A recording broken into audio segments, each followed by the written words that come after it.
Hello everyone, this is Sister Garver and I want to go over the week 13 assignments. So for your quiz, it's going to be over chapter 8 in your textbook, so make sure that you read the quiz or read the chapter before you attempt the quiz. No time limit, 9 questions, so fairly straightforward there. Your journal this week, you'll have a choice between journal 29 or journal 30. So read the instructions and then head on over to your journal to complete those. Journal 29 is going to talk about reducing stress. Here in this first one, it says to fully describe the situation, so I'm going to be expecting kind of a paragraph probably on that one. Here on question 2, it says identifying a few different strategies that you can use in order to avoid or manage stress when you have those feelings. So that's just going to kind of give you a little bit of practice there on deciding what you can do when you feel stressed, and hopefully a few thoughts about how to prevent it as well. Journal 30, you're going to have a couple of different options. Notice it says to complete either A or B. Do not have to do both. So the first thing that you have an option to do is create a gratitude letter, which would be, can be written to anyone. It can even be written to someone that you don't actually know, someone who's been an inspiration in your life. So your choice on that one, and you have the choice whether or not you want to share that with the person or not share that with the person. It can just be a hypothetical situation. That's just fine. But just kind of to practice a little bit of a gratitude exercise, just practice your skills in being grateful and recognizing your blessings. And then your other option here is, for B, is me at my best. And here's the instructions on that. So you'll write a little letter, write a little paragraph or two on that. And then after that, just kind of follow the instructions here and just kind of analyze your thoughts and feelings. And you have the opportunity to, it says you can draw or write your response. So, I always love those creative responses. So if you want to draw instead of write, if you feel more comfortable with that, definitely encourage you to do that. Get creative with this one. You can do some really fun stuff. And it's fine if you want to share a screenshot, or take a picture of something that you've drawn on paper. You don't have to draw it here in the journal on the computer. So that's your options for journal 29 and 30. Remember, you can do both to get extra credit. You're going to have another share and discuss this week. Just a quick reminder on the share and discuss assignments that the intention is for you to be able to talk about it with someone and get their advice. There's still quite a few people who are skipping that step, and I would encourage you to try and find someone that you can share this with, because you can really get some good insights and advice if you can find someone to talk with about it. It could be a parent, it could be a friend, a roommate, professor, anybody that you feel comfortable enough with to talk about these things. So for the share and discuss, you're going to have some opportunity to analyze your own emotional intelligence.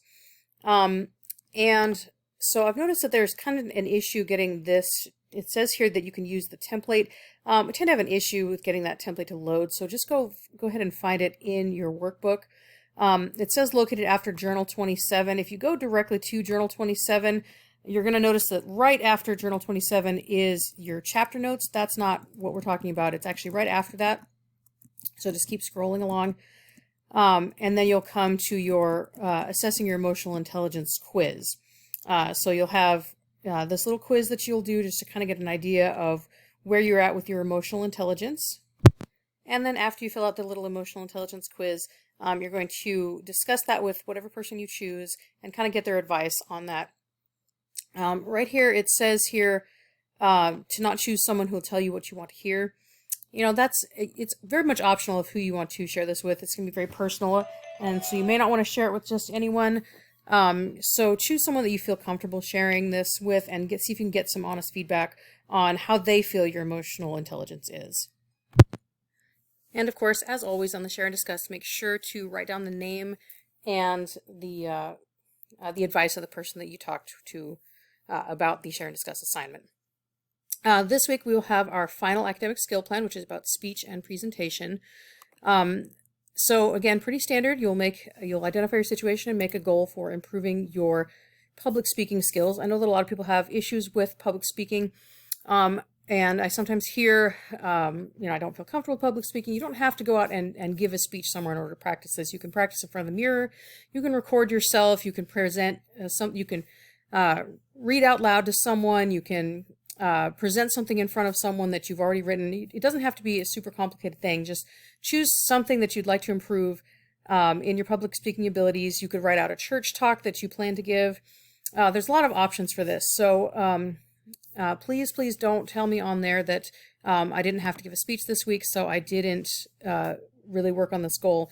Try to find something that you feel comfortable with to help you improve your public speaking skills. Something that's that will help you out, but doesn't have to be super complicated. Like I say, you could practice reading out loud in front of the mirror and see if you can get your voice quality and your eye contact where you want it to be. You can try and, again, you can film yourself or have someone else film you.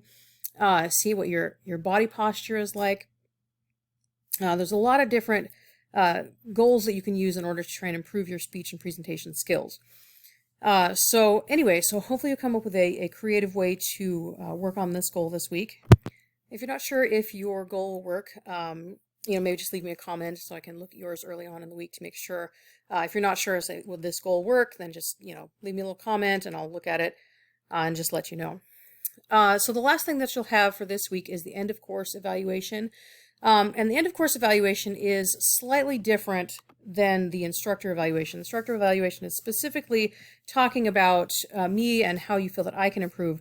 And the end of course evaluation is talking about the modules and the assignments, the workload. Is it too much? Is it not enough? Is it just right? Because remember that the course is designed by the course council, not by the instructors. And so this helps them to have the feedback they need. If you feel okay, but be really specific in your feedback. You can say, so in week 12, in this particular module, in this particular quiz, I felt like it took me too long, or I felt like the questions were ambiguous, or I felt like there wasn't a clear enough explanation for how to do the assignment. So make sure you give all that good feedback in there. If there's any assignments that you didn't like, you felt like they were a waste of your time, you didn't feel like they were detailed enough, whatever, you want to put it down on the end of course evaluation so that the course council can look at that and adjust that for future semesters. So that's pretty much what you have for this week. Please let me know, and feel free to, let me know if you have any questions or concerns with anything. Thanks so much. Bye-bye.